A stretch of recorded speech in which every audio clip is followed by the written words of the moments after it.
It was just after midnight, September 26, 1983. Outside, the Russian autumn had already begun cooling the air around Moscow. The pine trees surrounding the military installation at Serpukhov 15 stood still in the dark. Most of the soldiers on the base were asleep. Inside the underground bunker, the lights never went out. Stanislav Petrov had been sitting in the commander's chair for several hours. The room around him was long and low-ceilinged, filled with consoles and screens. Operators monitored their equipment in silence. The constant hum of electronic systems was the only sound. It was a routine night, until it wasn't. The siren went off without warning. Petrov described the moment decades later in an interview. It was a quiet situation, and suddenly the roar of the siren breaks in, and the command post lights up with the word "Launch." On the main screen, in red letters the size of a human head, "Launch." Below that word, a single data point that left no room for interpretation. Confidence level, highest. The Soviet early warning system was reporting that the Americans had fired a nuclear missile. One intercontinental ballistic missile. Confirmed trajectory, Soviet territory. Estimated time to impact, less than 20 minutes from the moment of launch. Petrov had a phone in one hand and the intercom in the other. All he had to do was report the alarm. One call up the chain of command, to the generals, to the Kremlin. The protocol was clear. The decision, in theory, was not his to make. But he didn't move. Seconds later, the siren went off again. 4 additional missiles had been detected, 5 total, all of them heading toward Soviet territory, all of them showing maximum confidence. In the next several minutes, one man sitting in an underground bunker 100 kilometers south of Moscow would have to decide whether the world was going to nuclear war. His name was Stanislav Petrov, and what he did next was not in the manual. To understand what Petrov was facing that night, you need to understand the world he was living in. And the world of September 1983 was not a normal moment in the Cold War. It was the most dangerous moment that conflict had produced in 2 decades. The tension between Washington and Moscow had been building throughout that entire year, in a way that intelligence analysts on both sides would later describe as singular in the history of the conflict. It was not a single acute crisis, the way Cuba had been in 1962. It was a series of linked events, each one raising the level of mutual distrust, each one making an accidental war slightly more likely than it had been the week before. In March 1983, President Ronald Reagan delivered a speech that became permanently embedded in Soviet memory. He called the Soviet Union the evil empire. To the Kremlin, that was not political rhetoric. It was a statement of intent. Soviet leader Yuri Andropov, who had taken power in November of the previous year and was seriously ill with kidney failure, interpreted Reagan's language as the kind of language that precedes a war. That same month, Reagan announced the Strategic Defense Initiative, a program to develop space-based weapons capable of shooting down ballistic missiles in flight. Moscow viewed this as an American attempt to neutralize the Soviet retaliatory capability. If the United States could shoot down Russian missiles in the air, then an American first strike became survivable for Americans, and it became rational. The logic of mutual assured destruction, which had maintained the peace precisely because neither side would survive a war, was being publicly challenged by the American president himself. In July and August, NATO conducted a series of military exercises across Europe that included simulations of tactical nuclear weapons use. Soviet military intelligence, the GRU, and the KGB had issued a classified alert earlier that year, a directive called Ryan, the Russian acronym for Operation Nuclear Missile Attack Surprise. The directive instructed agents across the Western world to monitor for signs that the Americans were preparing a first strike. Among the indicators, agents were told to watch for an increase in blood consumption at American blood banks, increased lighting in government buildings after working hours, and unusual movement of military vehicles at night. The KGB was literally looking for signs that the Americans were preparing for war in data, like the number of light bulbs turned on in Pentagon offices. This was not disorganized paranoia. It was systematized paranoia, institutionalized, built into the official intelligence doctrine of one of the two largest military powers on Earth. Then came September 1st. Korean Airlines Flight 007 departed New York bound for Seoul. Somewhere over the Pacific, the aircraft deviated from its planned route and entered Soviet airspace over Sakhalin Island. Soviet air forces tracked the plane for more than 2 hours before shooting it down with air-to-air missiles. 269 people died. Among them, an American congressman, Lawrence MacDonald of Georgia. Reagan called the episode a massacre, an act of barbarism. He said it revealed the true character of the Soviet regime. Moscow said the aircraft was a disguised reconnaissance mission, that the Americans were using civilians as cover for espionage. Neither side believed the other was acting in good faith. 3 weeks after that incident, on that September night at Serpukhov 15, the relationship between the two superpowers had reached a point that Bruce Blair, a Cold War nuclear strategy expert and former president of the World Security Institute in Washington, later described this way.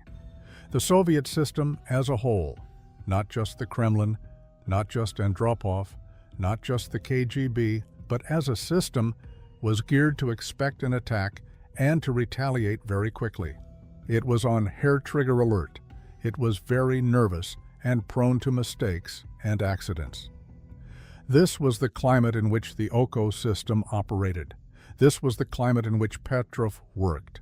Serpukhov 15 was not a conventional military installation. It was a closed military townlet, without an official name on any public map, located approximately 100 kilometers south of Moscow, near an area called Kurilovo in the Kaluga Oblast. Access was restricted. Residents were not permitted to discuss where they worked. Outside visitors simply did not exist. The facility had 8 radomes, large gray radio-transparent domes that housed enormous antennas. Each antenna weighed approximately 300 tons. They tracked the OKO satellites in real time, receiving the data those satellites collected over American missile fields. Beneath the installation, the bunker operated 24 hours a day, 7 days a week, on 12-hour shifts. The lighting was fluorescent and permanent. There were no windows. The air was recirculated. The sound was the sound of machines. The OKO system, whose name in Russian means eye, had only reached full operation in 1982, just 1 year before the incident. It was new. It already had documented problems. Errors had been logged before.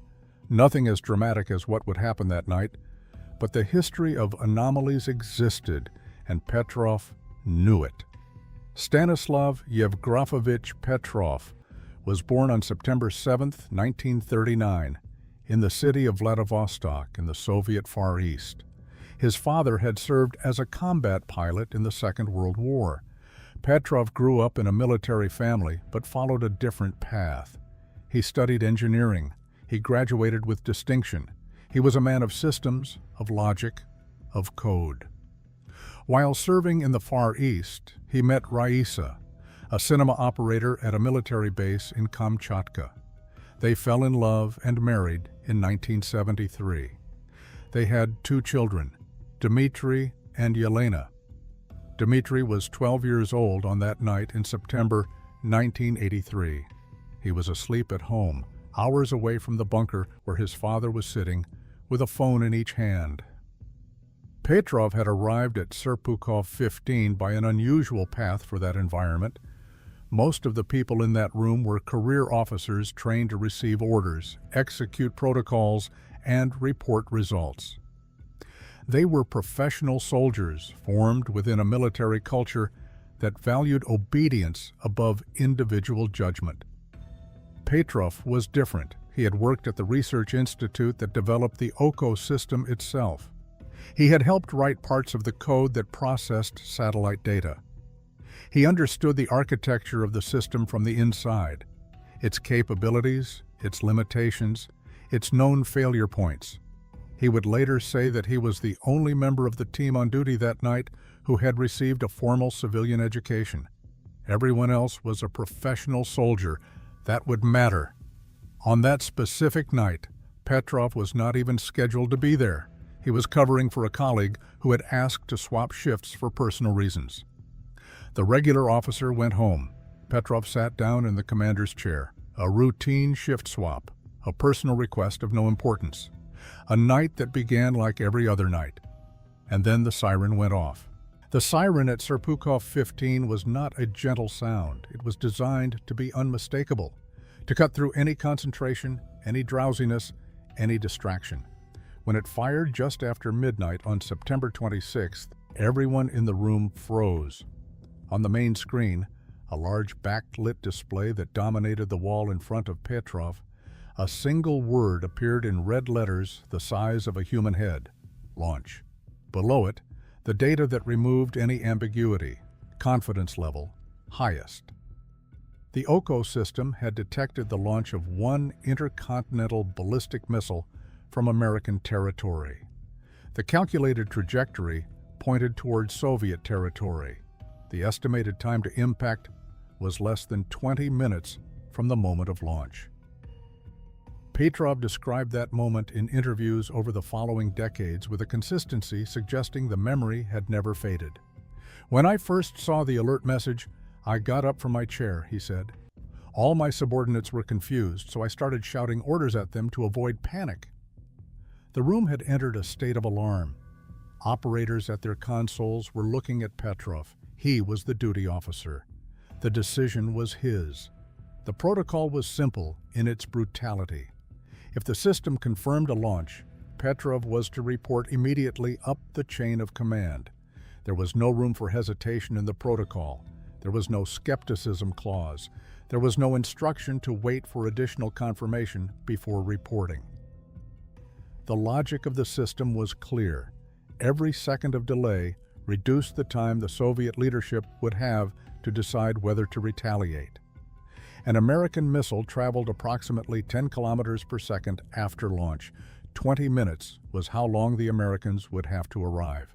If Petrov waited 10 minutes before reporting, Soviet leadership would have only 10 minutes to make the decision to launch a full-scale nuclear counteroffensive. But something was not right. Petrov had been trained repeatedly, systematically, over years on one fundamental principle of American nuclear doctrine. An American first strike would not be one missile. It would not be 5 missiles. It would be hundreds. The logic was military and inflexible. The goal of a first strike would be to eliminate Soviet retaliatory capability before it could be used. That required the simultaneous destruction of Soviet missile silos, submarine bases, command centers, and communication facilities. That required saturation. It required hundreds of warheads arriving at the same time from multiple directions before the Soviets could respond. A single missile destroyed nothing decisive. 5 missiles destroyed nothing decisive either. A 5-missile strike was, from the standpoint of nuclear strategic logic, essentially useless as a first strike. It would trigger immediate retaliation without disabling the Soviet capacity to respond. Petrov kept staring at the screen. The system was showing maximum confidence, but the number of missiles was 5. He had a phone in one hand and the intercom in the other. All he had to do was speak. "I felt like I was sitting on a hot frying pan," he said in a 2015 interview with the Associated Press. "My legs went limp. I couldn't even stand up. That's how nervous I was." Then the siren went off a second time. The screen updated. 4 additional missiles had been detected, 5 total, all with trajectories towards Soviet territory, all showing maximum confidence. The room became even more tense. Operators were watching Petrov. The systems continued issuing alerts. The clock was running. Here is the detail that most versions of this story leave out. Petrov was not just a systems monitor. He had helped build the OCO system. He understood its technical architecture in a way that most other officers in that room simply did not.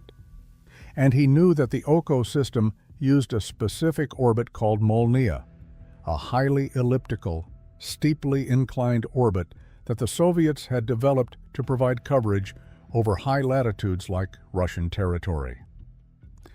The Cosmos satellites in the OCO constellation traveled this orbit, periodically passing over American missile fields and recording infrared signatures that could indicate a missile launch. The problem with the Molniya orbit, a problem that Petrov knew about, was a specific geometric vulnerability. Under certain atmospheric conditions, at certain solar illumination angles, the reflection of sunlight off high-altitude clouds could produce an infrared signature that the system interpreted as the thermal output of a ballistic missile launch. It was not an obvious design flaw. It was an unlikely combination of variables: the angle of the sun, the type of cloud, the altitude, the orbital position of the satellite that created a false positive. It had occurred before on a smaller scale, never with this level of reported confidence, but the error history existed, and Petrov knew it. The ground-based radar was silent. This was the second element feeding Petrov's skepticism. Soviet land-based radar systems were designed to detect missiles as they rose above the horizon, when they were already high enough to be seen from the ground. If 5 Minuteman missiles had been launched from American bases in Montana, as the system indicated, the ground radars should begin detecting them as they approached. But the radars were showing nothing. Petrov had 2 contradictory sources of information: the OCO satellite system, with maximum confidence, saying 5 missiles were on their way, and the ground-based radars, completely silent, saying there was nothing in the air. "I realized that I had to make some kind of decision," he told the Associated Press in 2015, "and I was only 50-50. This admission matters because it dismantles a simpler narrative the world has built around Petrov, the narrative of a hero who knew he was right. Petrov did not know. He was making a probabilistic assessment with incomplete and contradictory data, under extreme time pressure, knowing that if he was wrong, he would not live long enough to be punished. If the missiles were real, and he did not report them, the Soviets would be hit with no chance to retaliate. He would have allowed the Soviet Union to be destroyed. If the missiles were a false alarm and he reported them anyway, the generals and the Kremlin would have minutes to decide whether to launch a full nuclear counteroffensive against the United States. A war that would kill hundreds of millions of people. And he had years of training telling him to obey the protocol. A system with maximum confidence telling him the missiles were real. And an intuition grounded in technical knowledge telling him something was wrong. "There was no rule about how long we were allowed to think before we reported a strike," he told the BBC in 2013. "But we knew that every second of procrastination took away valuable time, that the Soviet Union's military and political leadership needed to be informed without delay. All I had to do was to reach for the phone, to raise the direct line to our top commanders, but I couldn't move. I felt like I was sitting on a hot frying pan." Petrov kept watching the screen. The ground radars stayed silent. The system kept showing 5 inbound missiles. The minutes kept passing. He made his decision. He picked up the phone. He reported up the chain. False alarm. And then he waited. If he was wrong, the missiles would arrive within the next few minutes. The base would be destroyed. Moscow would be destroyed. He would not survive to see the consequences of his decision. Petrov described those waiting minutes with a precision suggesting that every second had been permanently recorded in his memory. He continued monitoring the screens. He continued watching the ground radars. He continued waiting for any additional data that might confirm or deny what he had reported. The minutes passed. Nothing arrived. The alarm stopped. No missiles appeared on the ground radars, no explosions, no confirmation of impact. The OCO system continued running, and gradually the situation was recognized for what Petrov had judged it to be, a false alarm. The investigation that followed determined the cause with technical precision. The satellite responsible for the alarm was Cosmos 1382, one of the 9 satellites in the OCO constellation. On that specific night, an unusual combination of factors had created the false positive. The autumnal equinox had positioned the sun at a specific angle relative to the satellite. High-altitude clouds over the state of North Dakota in the United States were at precisely the right position to reflect sunlight directly into the infrared sensor of Cosmos 1382. The sensor interpreted that reflection as the thermal signature of an intercontinental ballistic missile launch. The Molniya orbit of the satellite had positioned it in a way that amplified the error. The angle, the cloud altitude, the orbital position, and the solar inclination had combined in an unlikely but not impossible configuration, an error in physics, not in Petrov's judgment. The software was rewritten afterward to cross-reference data with an additional geostationary satellite, eliminating the possibility of that specific type of false positive occurring again. But here is what the Soviet government did not want anyone to know. This was not the first documented error in the OCO system. Bugs had been identified before. The scientists who built the system knew about the limitations. The generals who approved its operation knew. The system had been put into full operation in 1982, just 1 year before the incident, in part because of political pressure to have a response to the American early warning satellite program. The rush had left unresolved problems. Publicly acknowledging that Petrov had saved the world by ignoring a defective system would mean acknowledging that the system was defective. Acknowledging that the system was defective would mean holding accountable the scientists and generals who approved it. That was not something the Soviet system did to its own, so instead, they did something else.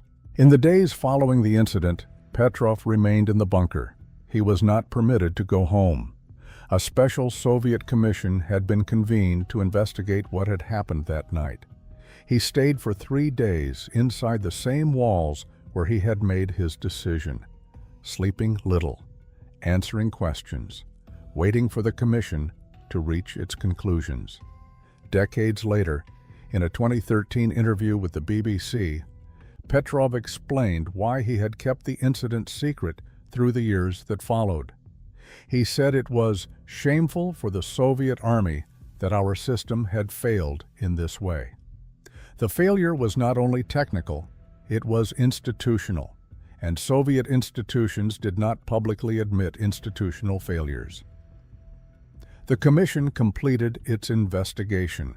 General Yuri Votintsev, then commander of the Soviet Air Defense's missile defense units, was the first to hear Petrov's report on the incident.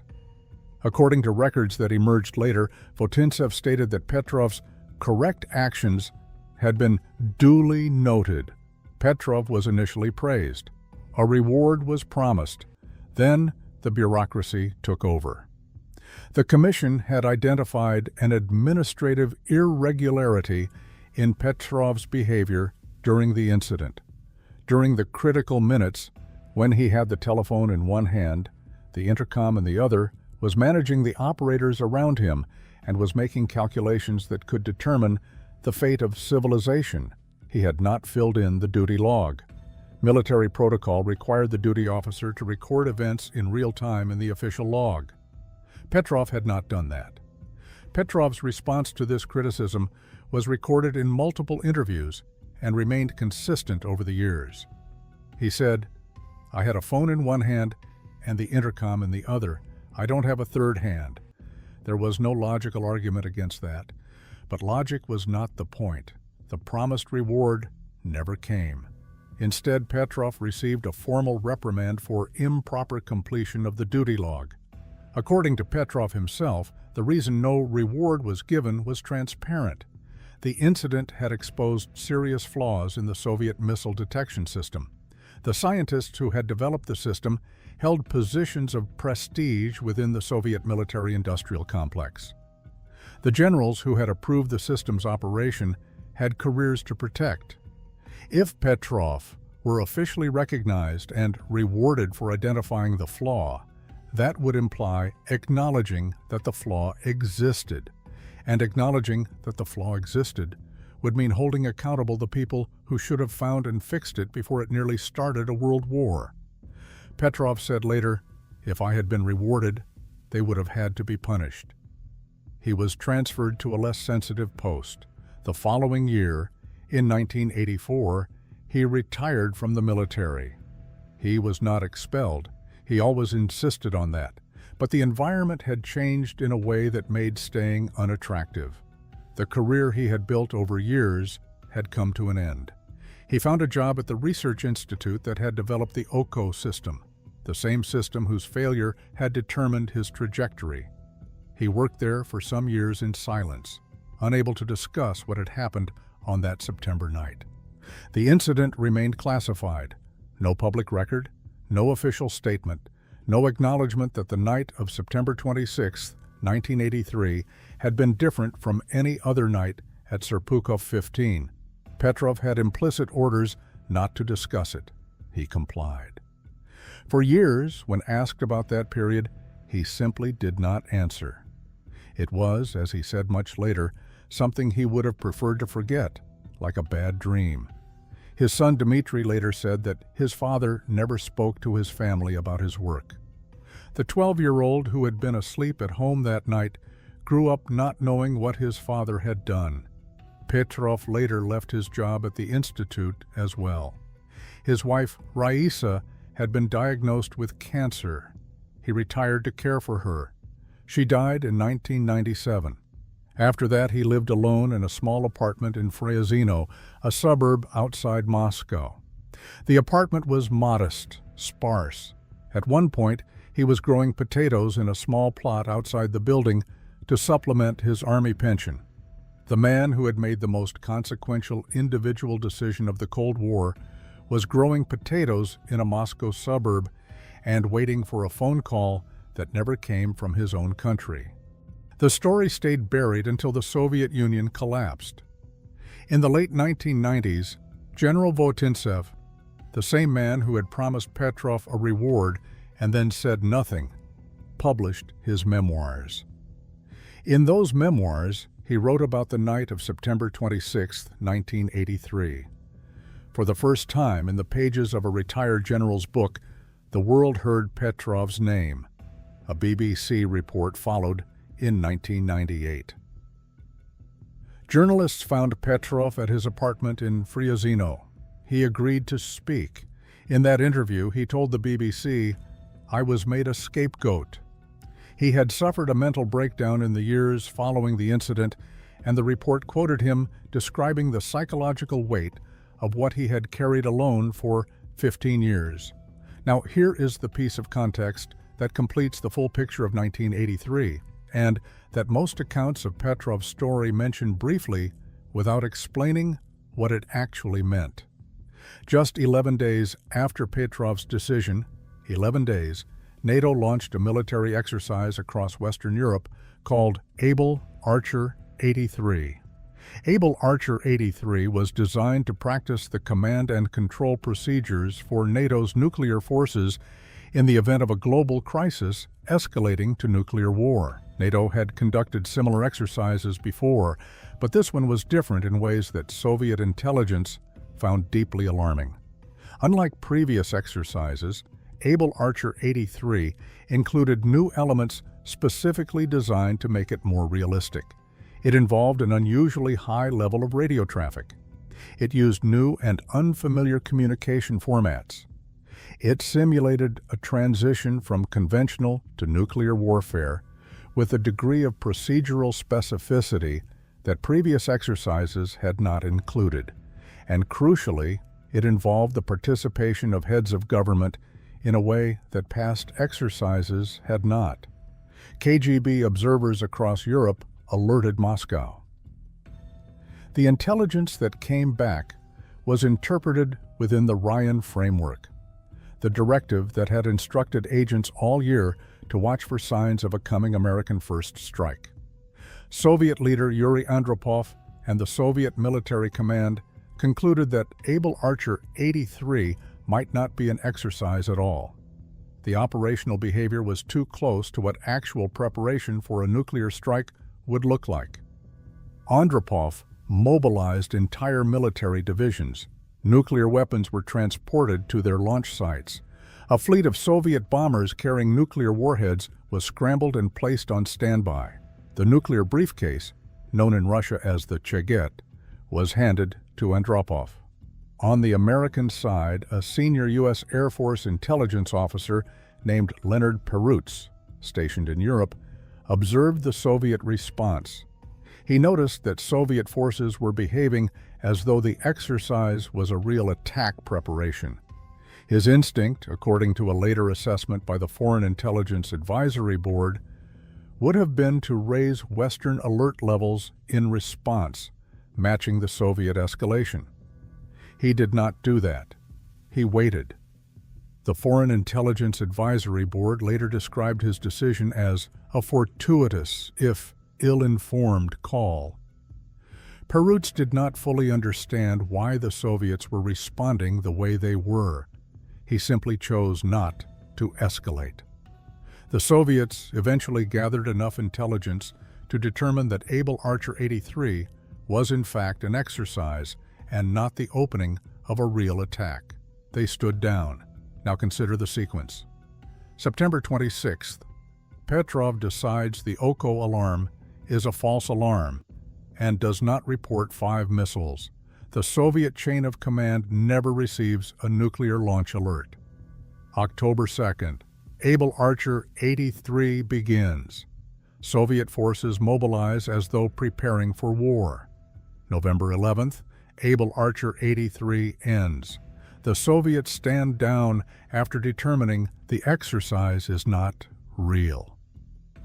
In the 6 weeks between late September and mid-November 1983, the world came closer to accidental nuclear war than at almost any other moment in the entire history of the Cold War. Many analysts who have studied this period in detail argue that it exceeded even the Cuban Missile Crisis in terms of the risk of unintended escalation. The Cuban Missile Crisis lasted 13 days and involved direct communication between Kennedy and Khrushchev, deliberate decisions by identified leaders, and a negotiated resolution both sides knowingly accepted. The autumn of 1983 was different. It was a sequence of accidents, misinterpretations, and individual judgment calls made by people who did not know they were making decisions that mattered. Petrov did not know Able Archer was 11 days away. Perutz did not know about Petrov. The Soviet analysts watching Able Archer did not know that the OCO alarm had almost triggered an alert 3 weeks earlier. Each person was acting with partial information inside a system that had no mechanism for recognizing how close to the edge it was operating. In the years after his story became public, Petrov received a series of international recognitions that stood in sharp contrast to what he had received from his own government. In 2004, the San Francisco-based Association of World Citizens gave him its World Citizen Award, along with $1,000. In 2006, he traveled to New York, where he was honored at the United Nations. In 2013, he received the Dresden Peace Prize in Germany. The award included 25,000 euros. It was presented to him at a ceremony in Dresden, attended by dignitaries who had crossed the Atlantic to honor a man the Russian government had never officially recognized. In 2014, a documentary called The Man Who Saved the World was made about his life. It featured Kevin Costner. Petrov visited the United States for the filming and toured the Minuteman Missile National Historic Site in Montana, one of the very bases the Oko system had identified as the source of the false alarm. He looked at the decommissioned silos and said, "I would never have imagined being able to visit one of the enemy's securest sites." He never considered himself a hero. In every interview across decades, he repeated variations of the same answer. He said he had been doing his job. He said anyone with proper training would have reached the same conclusion. He said the credit belonged to the engineers who eventually found the flaw in the system. But there is one detail from his own account that complicates this modest self-assessment. Petrov said later that he believed he was the only person in that room that night who would have made the decision he made. Not because the others were less capable, but because they were professional soldiers trained to obey protocol, and he was an engineer trained to question systems. "I had a funny feeling in my gut," he told the Washington Post in 1999. "I didn't want to be the one responsible for starting a third world war." Stanislav Petrov died on May 19, 2017. He was 77 years old. He died of hypostatic pneumonia in his apartment in Fryazino, the same Moscow suburb where he had lived for years. His death was not reported by any Russian government agency. The world found out 4 months later, in September. A German friend named Karl Schumacher called to wish Petrov a happy birthday. Petrov's son Dmitry answered and told him his father had died in May. Schumacher said it was important to let the world know, because we owe this man a lot. The Soviet system that failed that night was eventually fixed. The software was rewritten. The vulnerability in the Molniya orbit was corrected. The scientists who built the defective version were never held accountable. The generals who approved it were never reprimanded. The incident remained officially unacknowledged by the Russian government. There were no official statements following Petrov's death. No state funeral. No posthumous medal. No recognition from the institution he had served for decades. What the Russian government never acknowledged, the rest of the world eventually named clearly. Former United Nations Secretary General Ban Ki-moon spoke at a ceremony in New York in 2018, when Petrov was posthumously awarded the Future of Life Award. He said, "It is hard to imagine anything more devastating for humanity than all-out nuclear war between Russia and the United States. Yet this might have occurred by accident on September 26, 1983, were it not for the wise decisions of Stanislav Yevgrafovich Petrov." The award came with $50,000. It was collected by his daughter Elena. His son Dmitry missed his flight to New York because the American embassy delayed his visa. And so the question that remains is not whether Petrov made the right decision. The investigation confirmed he did. The physics confirmed he did. The fact that you are listening to this confirmed he did.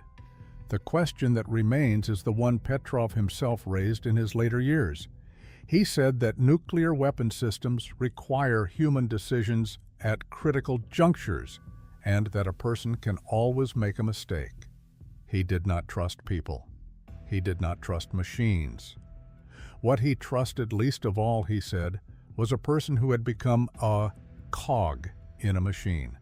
He argued that only the complete elimination of nuclear weapons by all countries would spare the world from an eventual accidental strike. Not reduced arsenals, not better systems. Elimination. He also said something else that tends to get lost in the simpler version of his story. He said he was only 50-50 when he made his call, which means the version of September 26, 1983, where Petrov reports 5 missiles up the chain, and the Soviet leadership has 12 minutes to decide whether to launch a retaliatory strike. That version was not a distant hypothetical. It was a coin flip, a coin that landed the right way because one engineer who happened to be covering a colleague's shift understood an orbital geometry flaw in a satellite system he had helped build. How many other coins have been flipped in classified rooms that we never heard about? How many other Petrovs were there? How many times did the difference between the world we have and the world we almost got come down to a single person's judgment, a single piece of technical knowledge, a single moment of hesitation before reaching for the phone? We don't know, because most of those stories are still classified.